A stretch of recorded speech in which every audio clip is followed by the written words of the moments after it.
I'll just wait for the clock to tick over to 5 and then I'll quickly start.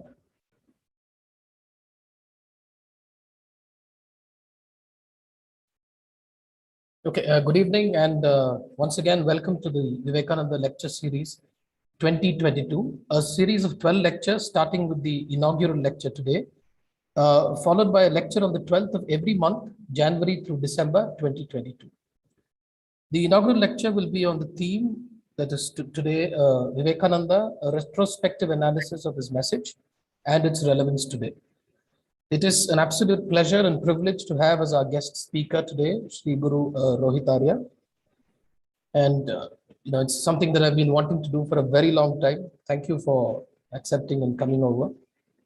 And this series is brought to you by the Vivekananda Institute of Indian Studies, which is a unit of the Swami Vivekananda Youth Movement. Sri Guru Rohit Arya is a yogi, author, and polymath, being a spiritual mentor, a writer, a mythologist, and a vibrant speaker. He has written the first book on Vaastu to be published in the West, which has been translated into 5 European languages in Hebrew.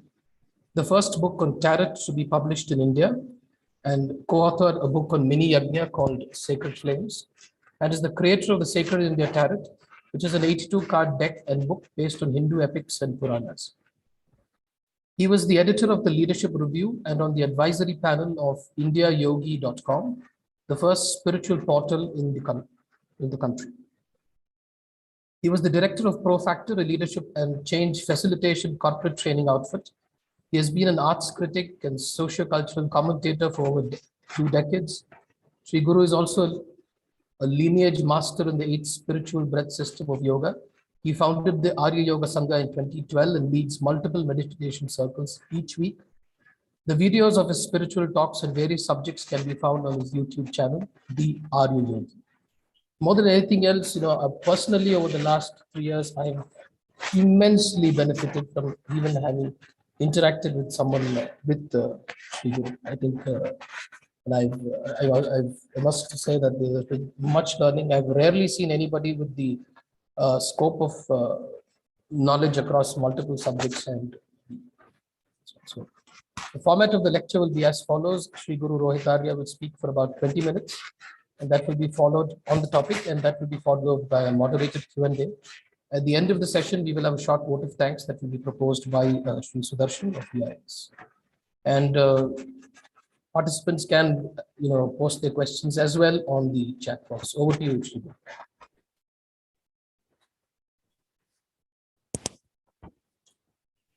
Namaste, everyone. Thank you, Ramesh, for inviting me on. Swami Vivekananda has always been like my great idol from childhood. Probably from having grown up in Calcutta, where every home had his picture of Sri Ramakrishna. So to speak about Swami Vivekananda today on his Tithi is a very big thing. So I thank you for the opportunity. I normally avoid all these. For a few years, I have not been making any videos. I have not been talking in public, but this one, I was not going to pass up. And I said, okay, this one I need to speak. So our topic is very interesting, the continued relevance of Swami Vivekananda. Now it's 160 years. He died in 1905. So you might wonder, what's the big deal? But Nicholas Nassim Taleb has an important sort of touchstone where he says that anything of value that endures becomes more valuable. So if after 160 years we are still talking about him, there must be some value there. There must be some reason why. Like what is his relevance? Now today, of course, he has become somewhat a figure of controversy and things like that. But leave all that. For the time being, leave all that. Let us just talk about, see, I don't know how many people are aware, but Chakravarti Rajagopalachari, who was regarded as the most brilliant politician of his time, he once made the very interesting statement that but for Vivekananda, we would have lost our religion and never gained our freedom. said it was Vivekananda who was the direct inspiration for the freedom struggle, the second part. And the fact is, we are again in that same situation where once again, the religion is at least under attack. We have got our freedom, but the religion is now once again under phenomenal attack. You know, it is a concept called characterological evil, where something is bad because it exists. This is a formulation by an American professor called Shelby Steele. And unfortunately, for large parts of the world, for large parts of people within our own country, the Hindu Dharma seems to be a characterological evil. Something that is bad merely because it exists and therefore it must be wiped out. And this was exactly the situation in Vivekananda's time. And we are full circle, we have come back to it once more. So given his response, given how he pushed back against that attitude of that Hindu Dharma is a characterological evil, perhaps we can find many, many valuable things in how he approached it. And while, yes, it has been a long time, 1905, and now we are in 2022, are we really that different? We still haven't achieved full electrification. Electrification was a common in European countries by the 1890s, you know, and in India, we are still in the race to achieve electrification. He was in the age of steam, but he was also in a time of great change. You see, he was a Victorian. He was a Victorian, and the Victorians were people who were bringing in the modern world. You know, there was a time of great change, and today we are in the second great technological revolution, the second great change, you know, where everything has gone online. And so he can serve as a map, or he can serve as a guidance, or he can serve as a pointers for how to navigate this change. Because let me tell you one thing. This now might be a slightly harsh thing to say, or maybe a controversial thing to say, but you know, Ramesh knew what he was getting when he called me on. So you know, I'll say, see, when you transition from a traditional society to a modern society, it causes a lot of psychological problems. It causes a lot of issues.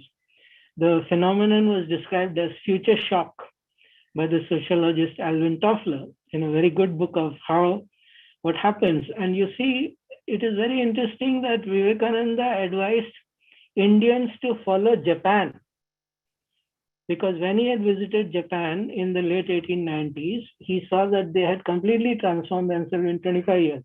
What he didn't see was that it came at a very horrific trauma. It came at the price of very horrific trauma, because they went from being completely traditional into completely modernized in 25 years. And the controversial part of that, which I'm going to say, is that the only people who can really thrive when tradition is abandoned and modernity embraced like that are sociopaths and psychopaths. Decent people have a lot of difficulty accommodating the change in the transition.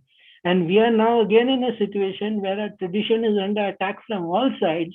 And the narrative in the media, in everywhere, the narrative from the educational institutions, from the entertainment media, everywhere the narrative is that tradition itself is the problem. Tradition itself should be junked, you know, and the people who are comfortable, you see, it has been one of the great, paradoxes that the two most civilized countries in the world, the most civilized country in the Western world, which was Germany, and the most civilized country in the Eastern world, which was Japan, civilized and cultured. They were leaders in civilization and culture. They became the greatest monsters and asuras and rakshasas in leading up to the Second World War. We all know what Germany did, but most people don't know what Japan did. So, you know, I am, in one sense, I won't say I am comfortable, but I am not entirely upset that change happens slowly in India, because if change happens too fast, there will be a lot of consequence at a psychological level, which will not be pleasant at a social point. So in that sense, Vivekananda's thing of take up what is true, hold fast to your guns, because he was very strong for tradition, even though in many ways he was not traditional. One of the ways in which he was not traditional was when he was on a strange journey, he would go in half pants. That used to really upset people, that a Swami is traveling wearing half pants. And he's like, it is comfortable, why shouldn't I? But on the other hand, he was a very, very strong man for maintaining traditional forms, because he said, if you have to choose between the traditional and the reformer, choose the traditionalist, because the traditionalist is rooted in his native ground. You can make something of it.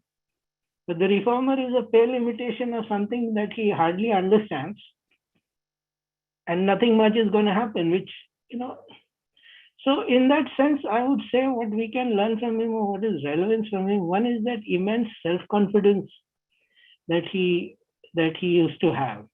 And that self-confidence was a confidence of being part of an ancient culture and an ancient civilization. It was not just that I am Vivekananda, I am superior to all men.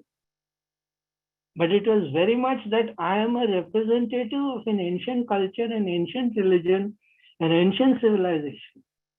And he had that tremendous, I don't know how, it was overwhelming, his sense of worth and self-value, which is very different from arrogance and ego. It was just a sense of that we are the inheritors of something grand and magnificent, and we should celebrate that. We should be proud of that, which unfortunately I don't see much today. Today the whole narrative has become like we should be ashamed and constantly apologizing, which I reject completely. But I will say very clearly that I learned this attitude from Vivekananda. There is absolutely no doubt that this attitude of being proud of the culture and the religion, that I learned from Vivekananda, and then from Aurobindo. But then Sri Aurobindo has himself said that he took on whatever he is doing is just a furtherance of the work of Ramakrishna and Vivekananda. It is the same impulse, and he is taking it forward. So the first thing that I could say is that to develop that sense of self-confidence, and the other thing that what he used to keep saying, that I have only preached strength, that I have seen only one grand message coming out from the Upanishads, and that is the lesson of strength. And one must develop strength. Strength, of course, he means, he was using the English word for Shakti. I am very famous or notorious or whatever for keeping on telling people Shakti Badao, Shakti Badao. Again, I learned this from him and from Aurobindo. Because become undeniable. This is something that I always tell people, that, don't waste your time trying to be an activist and things like that. Get to a place where you are a somebody, and then you don't need to be an activist. People will listen to you anyway because you're undeniable. And there is a very famous incident, a legendary incident in the life of Vivekananda, where he actually said that I am going away now, and I shall return only when I can burst upon society like a bomb and make it follow me like a dog. He actually said that. Now, if anybody else had said it, we would have said, "Ye to pagal aadmi hai, look at the level of arrogance." But did he not do that? So, he is also articulating the same thing, become undeniable. But for that you need, maybe we should do this on his Mahasamadhi day, but the fact is in one very unusual contribution of Vivekananda to India, which people don't seem to realize, I don't know why, is that he brought back meditation as a central sadhana process. Not since the Buddha did we have somebody who was so specifically stressing on meditation as a central sadhana process.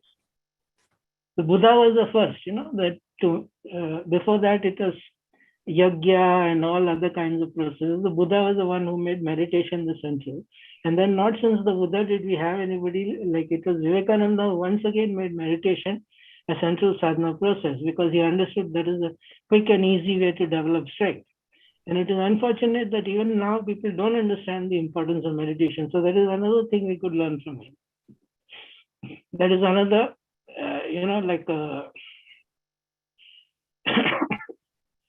especially in the sense of, he had two things. One is be strong, Shakti Vada, and the other was be fearless.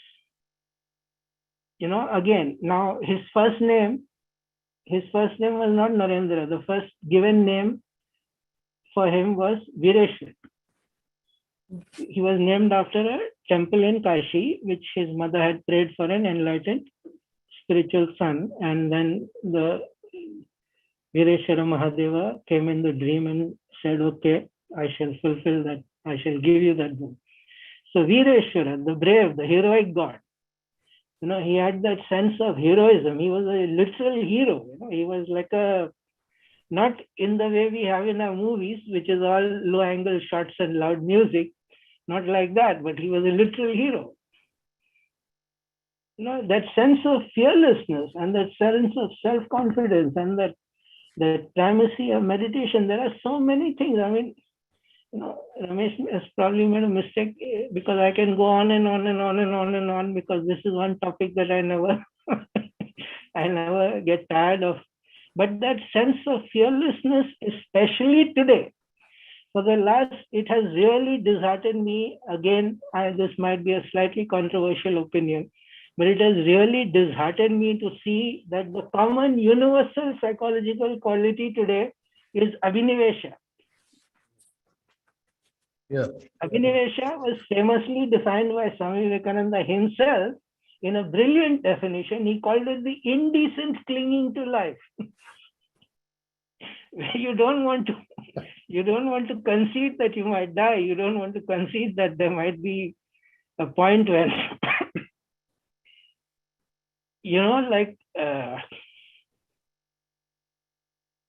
this kind of fear-driven mindset that we are seeing, not just it is bad enough it is in the rest of the world, but in India, where, we gave yoga to the world. And to see Abhinivesha be the common psychological quality of people is very distressing. Honestly, it is very distressing.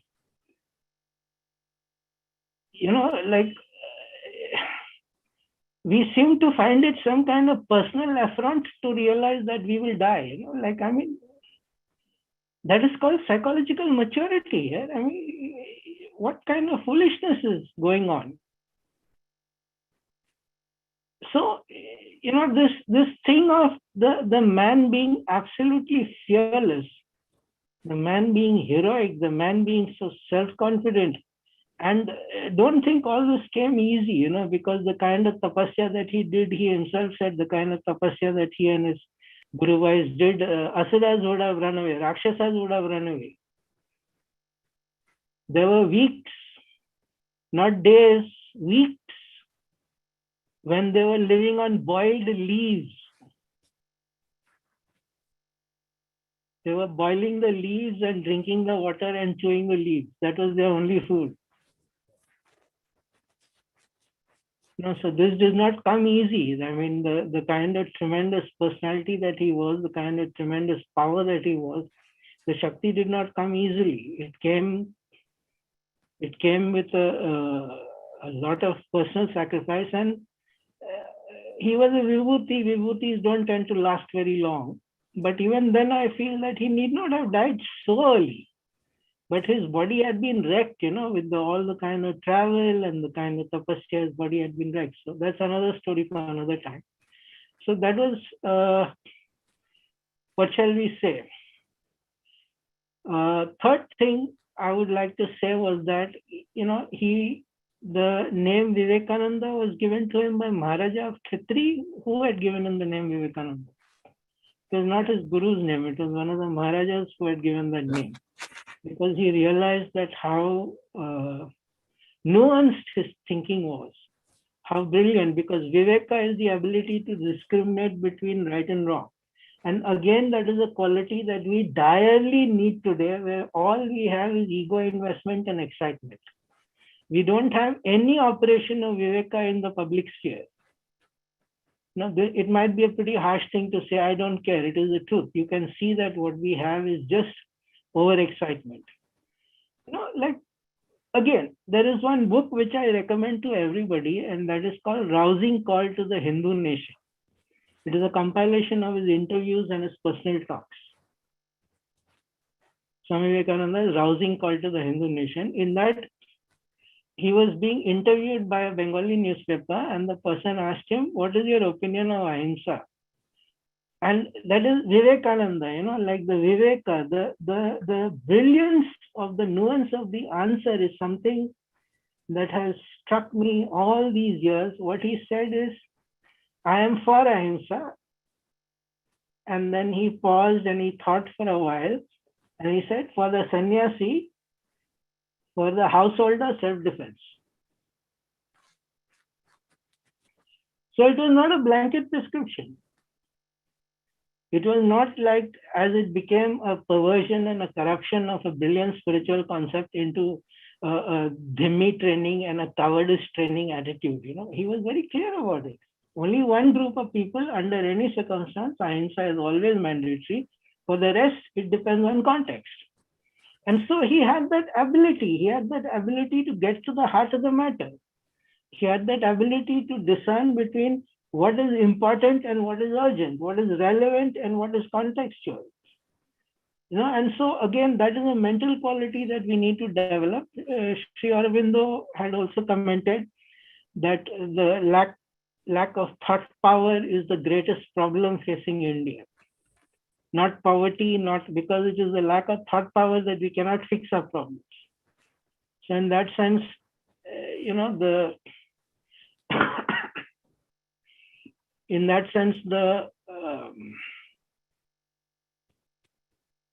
so these are qualities which are universal. It would not matter if Vivekananda was, sorry about that. It would not matter if Vivekananda was 500 years back or 50 years back. These are universal qualities. But in a time of transition, as we are transitioning from one kind of society to another kind of society, he was also part of that. He was part of probably the greatest transition in human history. From a purely traditional oil lamp world, a world lit only by fire, from a purely traditional oil lamp world into a modern steam engine. The high-tech technology in those days was telegram, dial. Telegram is now an app. Yeah. Yeah. So these are, I think, these are the qualities, and there are so many stories. Like there are. The more you read, so my suggestion is, if you want to understand Vivekananda, you should read this book, for instance, which I mentioned, Rousing Call to the Hindu Nation. Then you should read the life of Swami Vivekananda by his Eastern and Western disciples. Now, there is one brilliant biography by Romain Rolland, where Romain Rolland was a French author. He was a Nobel Prize winner for literature, where he did biographies of Ramakrishna, Vivekananda, and then he seemed to think that Gandhi was their spiritual successor. In the third volume, the Ramakrishna Mission bring out volume 1 and 2, they don't bring out volume 3. But Romain Rolland was a genius, but he got the wrong end of the stick because he was looking at it from a French Catholic perspective. And he was constantly trying to make Vivekananda and Ramakrishna into Catholic saints. So the book is brilliant, but it is completely besides the point. It is brilliant because it is written by a man of genius. When he had come to India, he asked Rabindranath Tagore that, who do I read or what do I do to understand India? And he said, read Vivekananda. If you do not understand Vivekananda, you will never understand India. Now there is a Tagore. Rabindranath Tagore is telling, who's a Nobel Prize winner, is telling another Nobel Prize winner that if you do not understand Vivekananda, you will never understand India. But I'm afraid he didn't understand Vivekananda, even though the book is lovely. The book is brilliantly written, but you must read it with the understanding that he's trying to find Catholic saints in these two men. I mean, he could have, the logical thing would have been Sri Aurobindo or Ramana Maharishi. That would have been the third volume. But he wanted to find Christian this thing in the whole. So, unfortunately. Okay, I think I've spoken enough. We can take questions. Or There are a few questions in the chat which are fairly long. I think one question is about Swami Vivekananda's views on the caste system in India. I mean, caste is something that we've had several discussions on it, but essentially the participant wants to know: do you think one of the reasons why Hinduism still struggles to have its space and be more attractive is because of the caste system in India? Well, this is like too long, but briefly, Vivekananda's thing was that caste will go by itself because of the modern world, because as he himself said, you cannot practice caste on the train. When you're jammed up in the train, you cannot practice caste. And he saw that, I don't know, nowadays it is not there, but in my youth, I'm now old. So, in my youth, you would see Hindu hotel. Which meant that the cook was Brahmin, which meant that anybody from any caste could eat over there. Right. Yeah. So, if a Brahmin cooks, everybody could eat, but otherwise there would be problems. So people used to have, and when he went to Kerala, he said it is a madhouse because of the caste, this thing. So, this caste issue is being solved. That what he said was that all the subcastes within a varna, all the subcastes should first, they should stop living in their narrow little lives. They should consolidate amongst themselves. So what he said was that all the jatis within a particular profession or within a particular area, they should start intermingling and intermarrying. And then, so he was of the opinion that it will automatically change. Now, as to the larger question of whether caste is good or bad, first of all, there was no such thing as caste. We had jati and varna. And jati varna was a very stable force for a long, long time. Then it became an exploitative force, like everything which outlives its utility.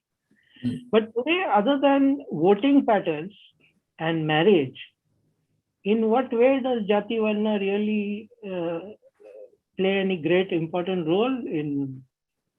Yeah, I think to a large extent, at least in urban India, the things have simply flattened out. Yes, out in the villages, matters are still bad. Yeah. Out in the villages, matters are still bad. There's a lot of touchable, chua-chut, all that kind of. But see, there is a problem here in that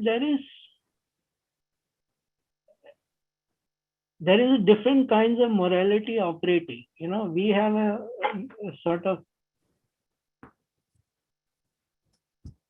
it's a complex issue. I don't think 1 hour we can, even if we have 3 hours, we won't. So I am saying that modernity by itself is removing caste bit by bit by bit by bit.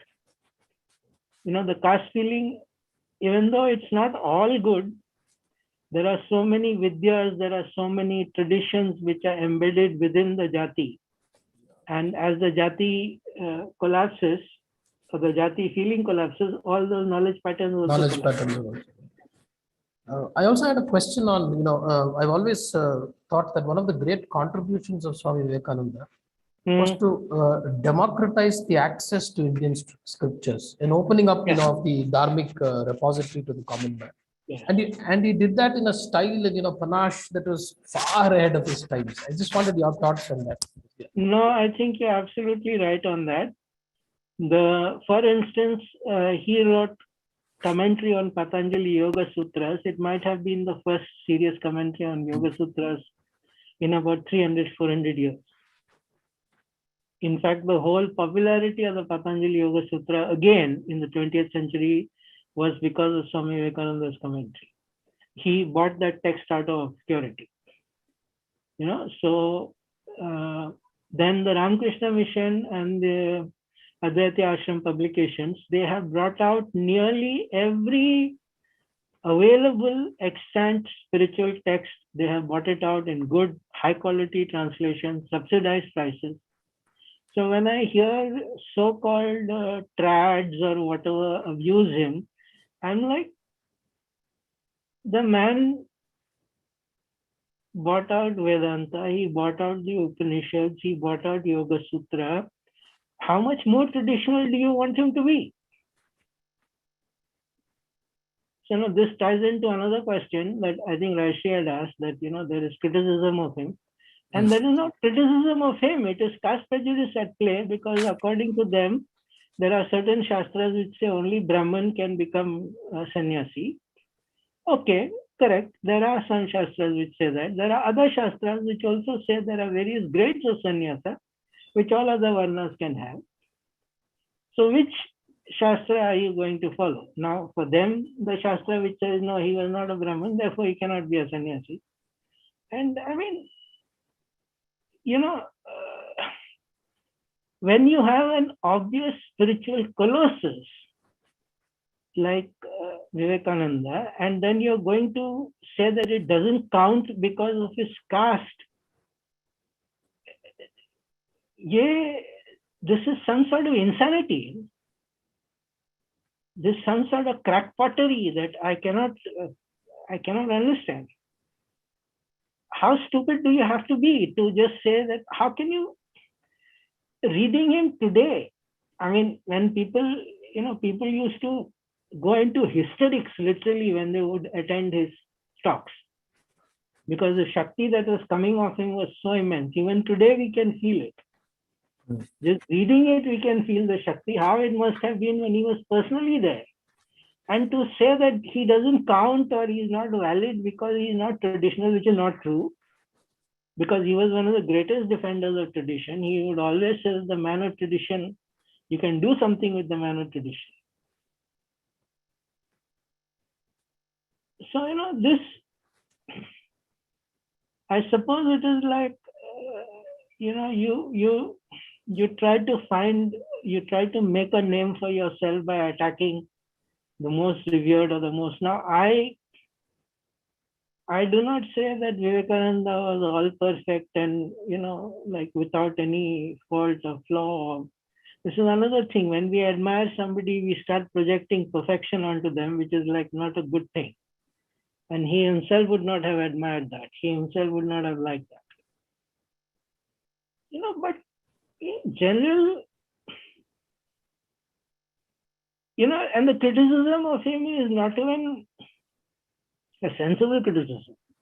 In Madras, when he came back, when, there were lectures from Colombo to Almora, he was lecturing. He landed in Colombo and then he went all the way across India lecturing. And in Chennai, in one meeting, this whole issue was raised. This issue of the caste was raised, and that, you cannot be a sannyasi and you have gone abroad. So, like, we shouldn't listen to you. You are not worthy of being listened to. And one of his brother disciples, I think it was Avedananda, whose nickname was Kali. So you can understand.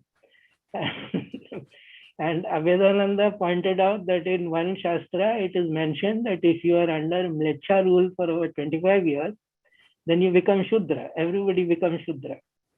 So he said, So he said, okay, now, since you are such great Shastra lovers, how about this Shastra? So after that question was not asked. Now, I've been trying to find that. Some people say it is in Manusmriti. I have not been able to find it.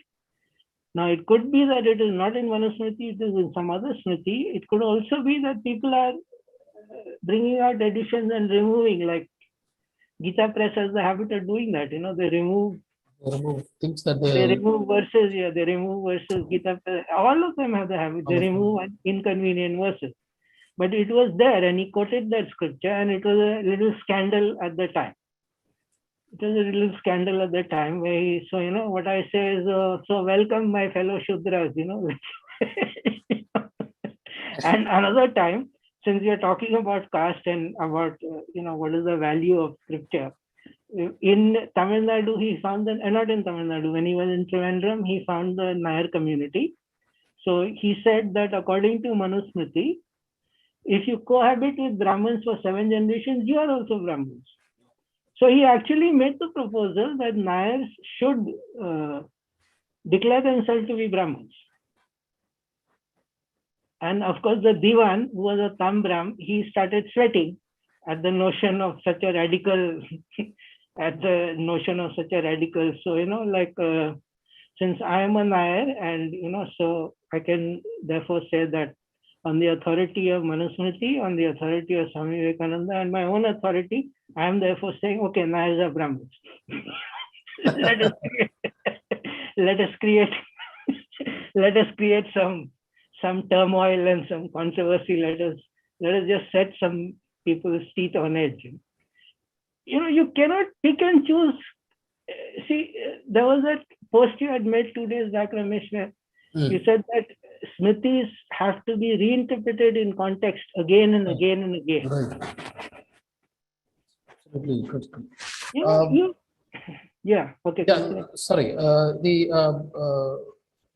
I think a couple of questions, I try to club them into one. I think one question is asking is that if Swami Vivekananda would be alive today, how would he have addressed the issue of Hindus moving away from becoming generally forgetting their cultural moorings, one, and two is how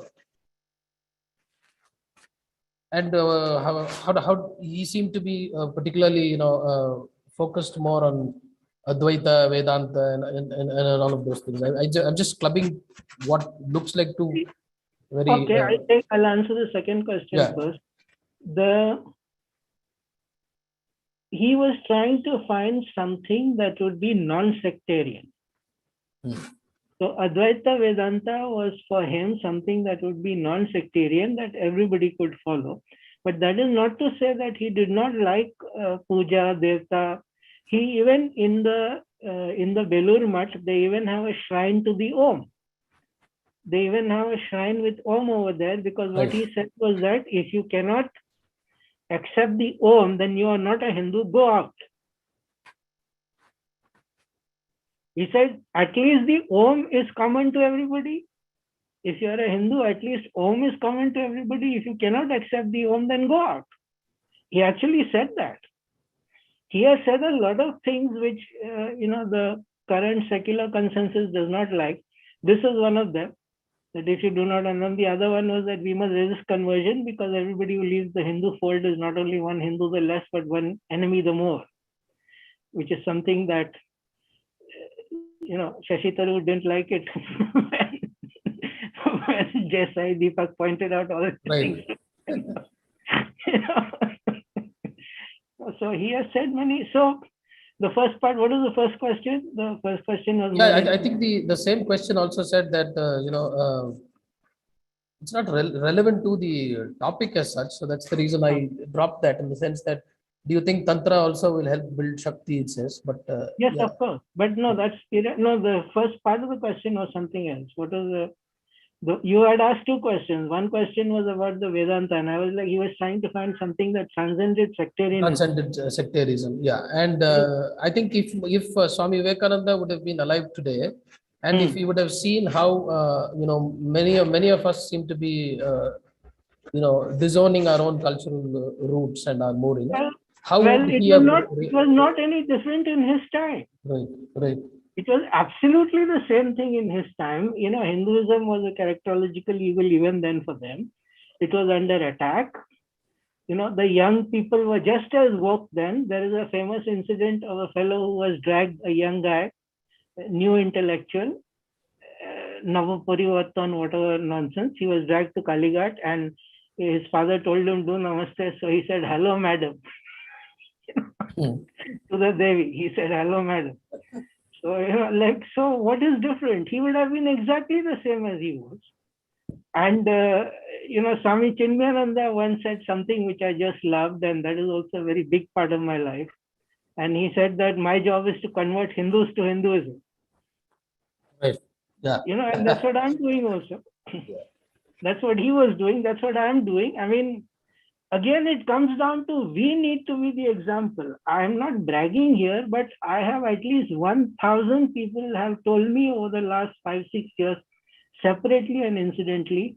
I was a complete secularist. I completely hated Hinduism, Indian culture.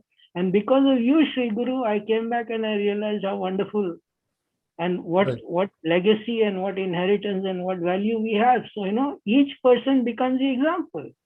I'm seeing Ramchandra is in the chat. I'm seeing you are there. I'm seeing so many people. All of these people have little voice. All of these people have little. We have to become. See, there is a coolness factor to these things. Things have to be fashionable. And Hinduism at the moment is not very fashionable. Right. There has to be an attractiveness factor. And so they got to see examples of people who tend to be out of the norm, who tend to be pretty spectacular people, and they are very dharmic, then they will also become dharmic. So the struggle is exactly the same. Vivekananda would have been the same today, just as he was in his time, because the times are not different.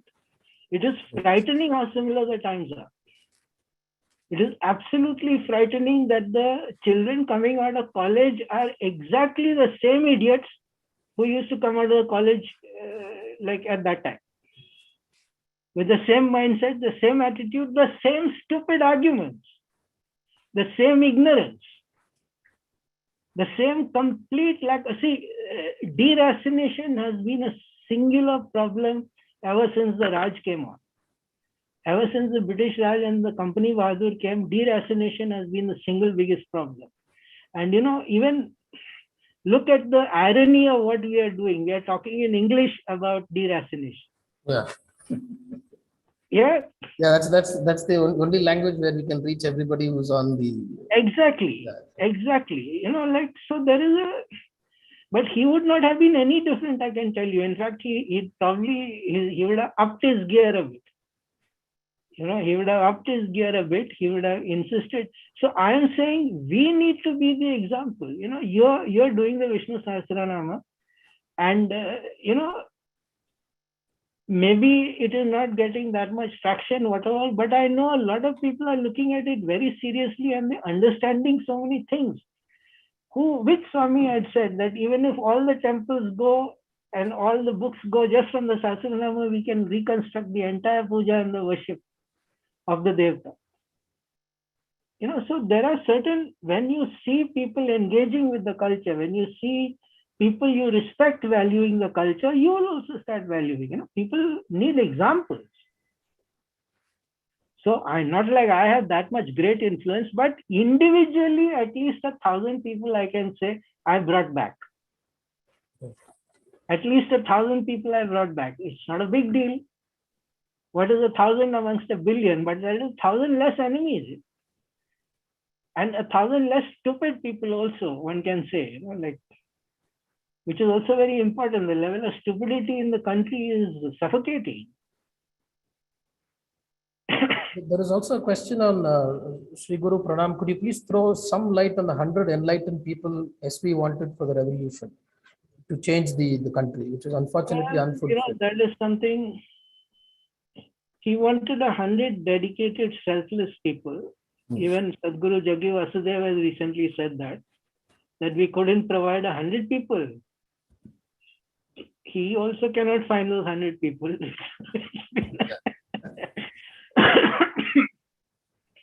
It's been a problem. It's been a problem. But yeah, if we have 100,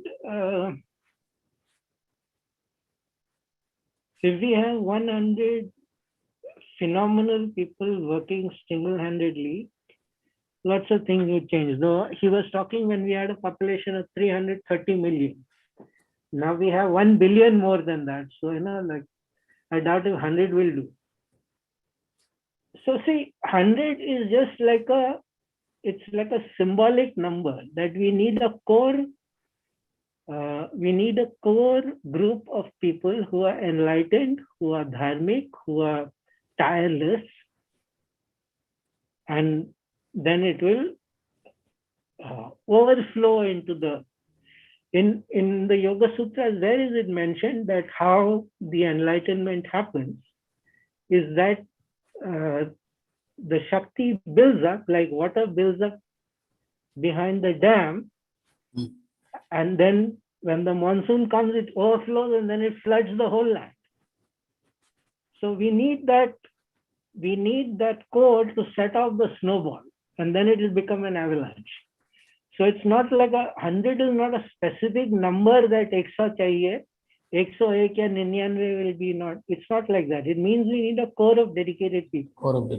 We need a core of dedicated people, and not only dedicated people. There are many people with dedication, but people with Shakti. I'll make a little segue here because we are close to this one. I wanted your Vivekananda's views on education. They're also very radical and far ahead of the curve, particularly his views on women education and what what were the influences that particularly informed his views, and how did all of these things shape up, and what came out of his views on education? See, you must realize that Vivekananda was a Brahmo first. Yeah. Then he became Ramakrishna's disciple. So he had all those Brahmo ideas of literacy, English education, women's rights, women's empowerment, all those kind of things he had, which are all good things. Even though almost every organization called Samaj has ended up in a big fat failure, that is another matter.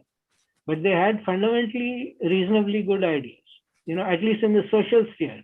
In the theological sphere, all these Samaj organizations are dreadful. And okay, this might upset people, I don't care. From a theological point of view, they are disguised Abrahamism. Let us be blunt. Right. Let us be absolutely blunt about it. But from a sociological sphere, now he did not want he knew that this Babu producing education is useless and pathetic. He was very clear about it.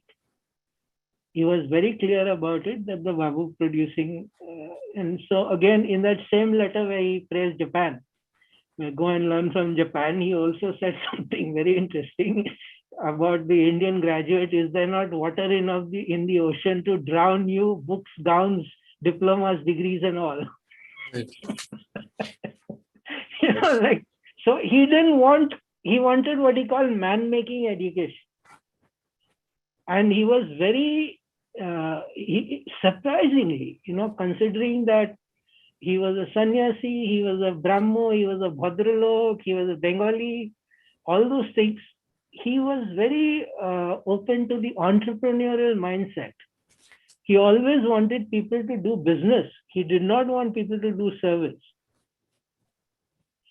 which is like so different from the normal perception of that category of people. He was like, no, there is a psychological problem with being a servant. Chakri. The Bengali word for that is chakri. And there is a certain, how shall we say, lack of status and lack of dignity in that word only. Chakri. So he was very clear that an education which does not enable you to live independently and provide for yourself is not an education at all. Because the education that the British were creating was an education in servility.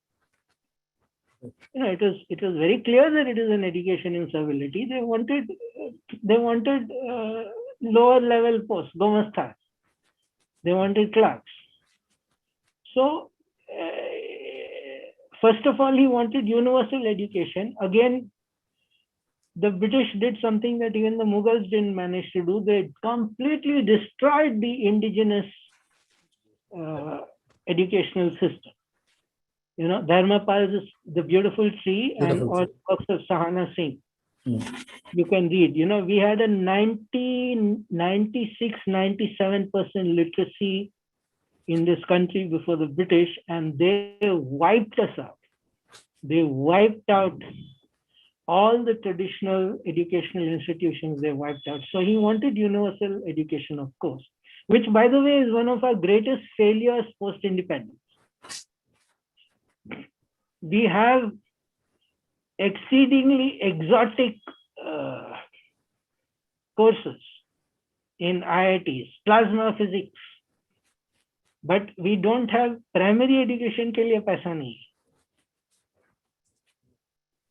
You know, it has been a number one problem with India is that we have not invested in our primary education. We have not created a good primary education system, government or private. So we have very poor human capital, human resources capital, because we have very poorly educated people. We have people who cannot think.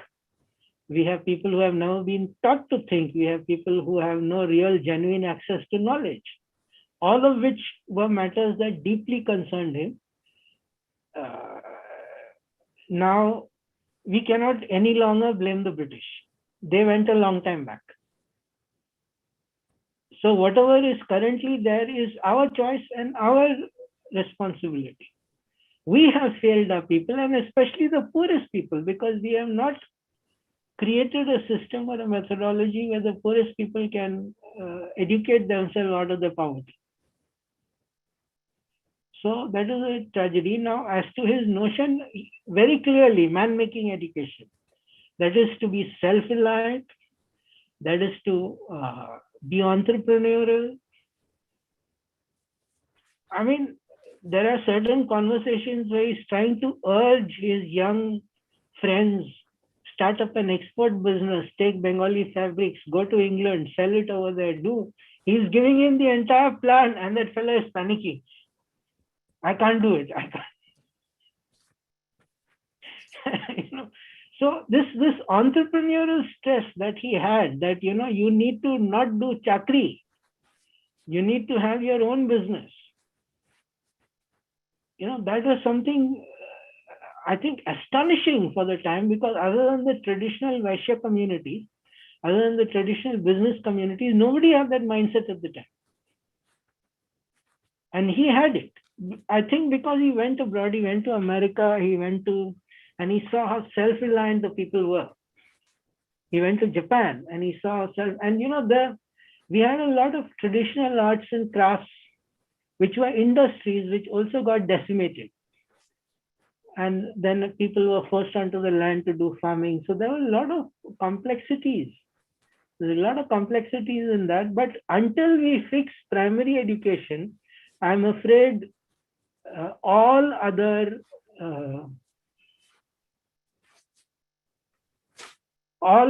plans are just pie in the sky. You know, now we have more or less got electricity to all parts of the country, very good. But even if it is not 24 hours, at least electricity is there. Now toilets are also more or less there, very good.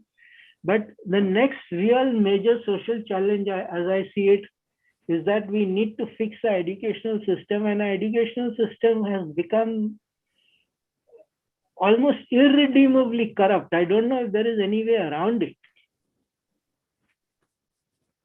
You know, unless there is some kind of social revolution, I do not know if there is any way around it. But unless you fix your primary education, you can forget it. You know, like from my childhood, I've been seeing every 5 years, some magazine used to have the cover, is India the next superpower? India the next superpower. Don't be in delusion, people.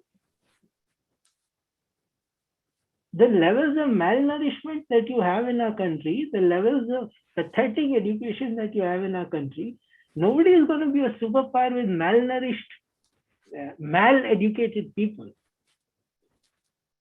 We are lucky. We got a good break in life. Our parents sent us to good schools, whatever. We are lucky. We are very fortunate. I always say what I have got was just pure dumb luck.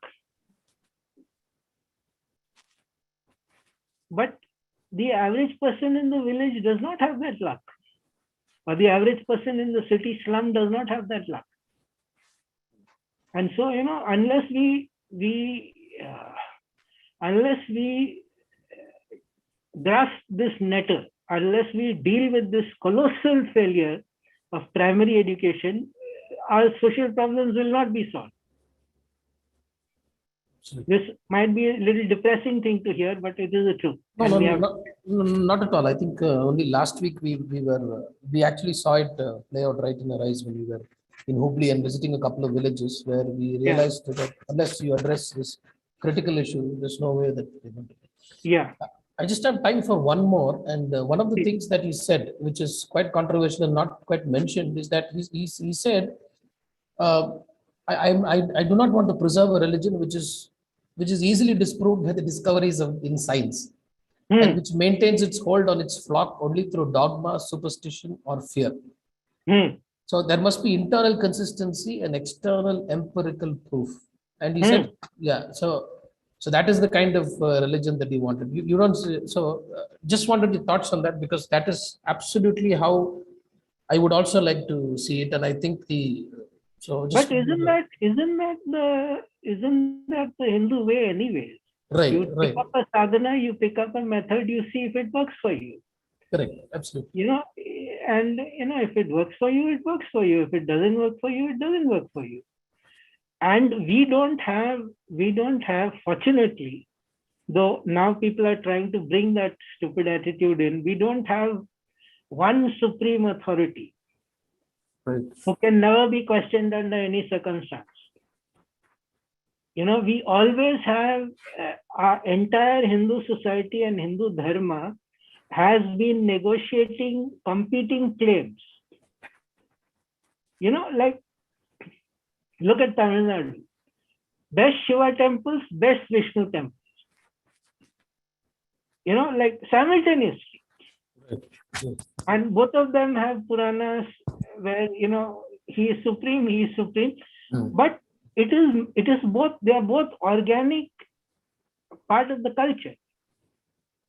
They are intertwined. There is no, this is better, this is worse. So some people may say so, but it is. So we have always negotiated, our faith has always been negotiated in a tale of competing claims, of competing. So in that sense, I don't see that if something is manifestly proven to be untrue, why would you hang on to it? Like I think he has very clearly also somewhere else, Swamiji has very clearly said that if something has been, if your faith collapses at the first touch of truth, then it is a false faith. You give it up. I think we're almost out of time. Anything else?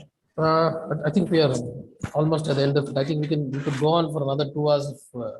No, we can easily go on. That's what I said. Ramesh didn't know what he was getting on. Yeah, so I'm just getting warmed up,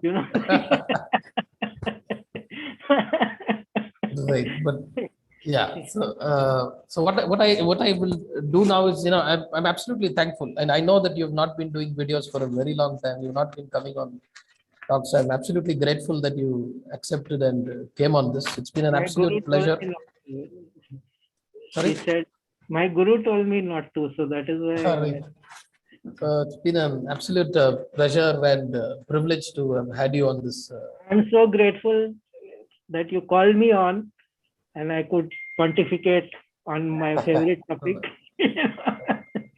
And I will now ask Sudarshan to propose the vote of thanks from the Vivekananda Institute of Indian Studies side. Thank you, Ramesh. Guruji, it has been such a wonderful experience listening to you. And a few take-home messages for all of us. We started off with your view that anything that endures becomes more valuable.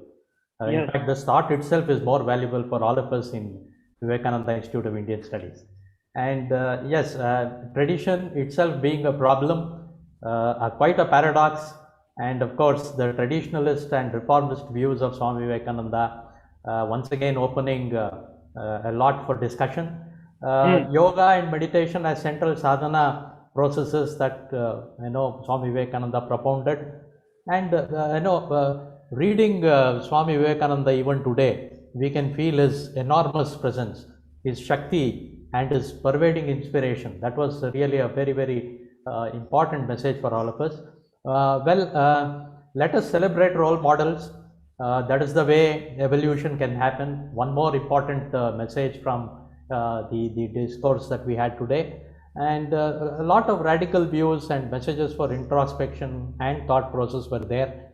And finally, I want to quote poet John Donne when he says, "A thought in itself is an experience. It modifies our sensibilities." When we think of Swami Vivekananda, it itself is an experience. It modifies our sensibilities. And yes, the very thought of bringing this lecture series every month, the same day on the 12th of every month for the next 1 year, it's a wonderful thought. It will be an experience for all of us. And from all of us here, from Vivekananda Institute of Indian Studies and We Lead, which are units of Swami Vivekananda Youth Movement, I take this opportunity to gratefully thank you for your presence, for your sharing your expertise, and also for your thoughts on Swami Vivekananda today, beginning the inaugural lecture. Thank you so much, Swamiji.